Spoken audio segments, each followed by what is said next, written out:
Thomas Joubert sur Europe 1. Oui, c'est moi. Il est 9h30. Tout de suite, c'est le journal des médias avec Guillaume Janton. Et à la une ce matin, Florent Pagny devrait faire son retour dans la 5e saison de The Voice. Les photos de Sophie Marceau nue en une de Voici continuent à faire le buzz. Et enfin, les frères Bogdanov se lancent dans le théâtre. Et on commence donc avec Florent Pagny qui devrait rempiler pour la 5e saison de The Voice. Le coach aux vestes en python a révélé aux Parisiens qu'il est actuellement en négociation avec TF1 et le producteur Shine pour un retour dans la prochaine saison de The Voice. Il explique que ces négociations devraient bien se passer et qu'il continue à s'amuser en participant au programme. Et si on devrait également retrouver Zazie et Mika parmi les coachs de cette 5e saison, la présence de Jennifer reste incertaine. Il y a quelques mois, la gagnante de la Star Academy 1 avait confié aux Parisiens qu'elle avait, je cite, peut-être envie d'autres challenges. Et voilà un bon moyen de faire monter les enchères pour qu'elle reste. Les photos de Sophie Marceau nue en une de Voici continuent à faire le buzz. Lundi, on vous parlait de la presse People qui repousse ses limites en osant de plus en plus la nudité dans ses pages. L'un des derniers exemples, c'est cette une de Voici qui propose des photos volées de Sophie Marceau entièrement nue dans une piscine.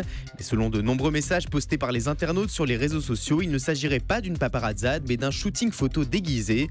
À ce jour, Sophie Marceau n'a pas porté plainte contre Voici.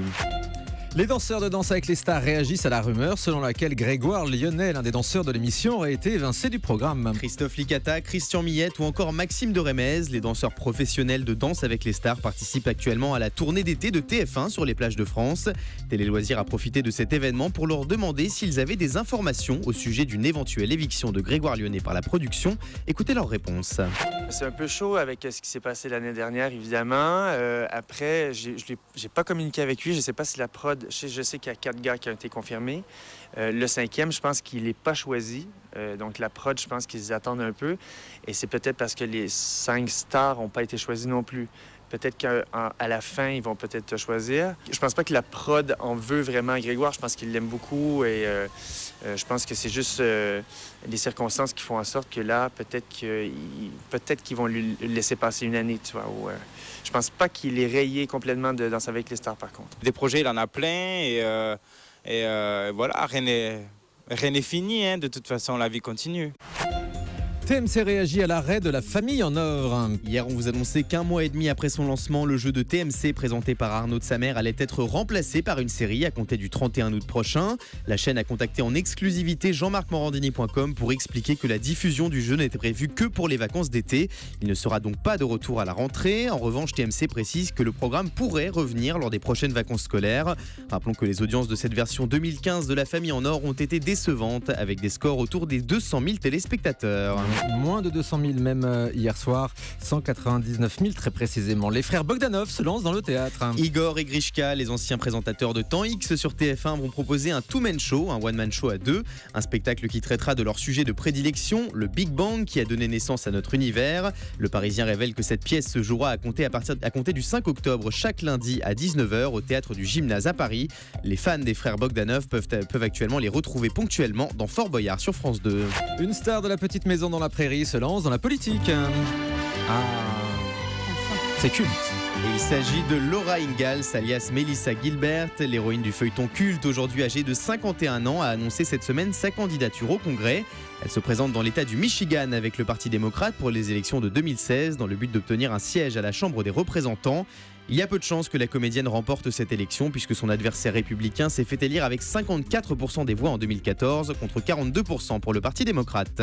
Et puis Canal+ dévoile une nouveauté pour la rentrée. Et oui, la chaîne cryptée l'a annoncé à l'instant sur son compte Twitter. Un nouveau programme court sera diffusé 3 fois par semaine en clair.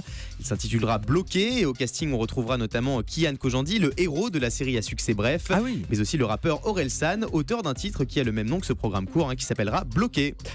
Une émission va accueillir de nouveaux chroniqueurs, c'est Comment ça va bien sur France 2. La bande du talk show quotidien présenté par Stéphane Bern va s'agrandir. Parmi les nouvelles recrues, Alexandra Alévèque, déjà connue des téléspectateurs de France 2 puisqu'elle se met en scène dans les reportages d'Infrarouge. La journaliste proposera un billet d'humeur quotidien. Autre recrue, Juan Arbelaez, un ancien candidat de Top Chef sur M6 qui proposera un rendez-vous culinaire 2 fois par semaine. Comment ça va bien fera sa rentrée le lundi 31 août à 15h35 sur France 2. Après Justin Bieber et Baptiste Djebikoni, une nouvelle star se déshabille sur les réseaux sociaux cet été, c'est Kim Kardashian. La star de la télé-réalité américaine est enceinte de son deuxième enfant avec le rappeur Kanye West. Et pour répondre à tous ceux qui mettent en doute sa grossesse, elle a publié sur son compte Instagram un selfie sur lequel elle apparaît entièrement nue. Alors je suis allé voir cette photo de Kim Kardashian nue sur Instagram, pour le travail, hein. Uniquement pour vérifier si elle est enceinte ou non, bien évidemment. Et je vous confirme qu'elle a bien le ventre d'une future maman. Ce cliché a été aimé 1 600 000 fois par les internautes. Oh, le travail d'enquête de Guillaume Janton. Une investigation de qualité.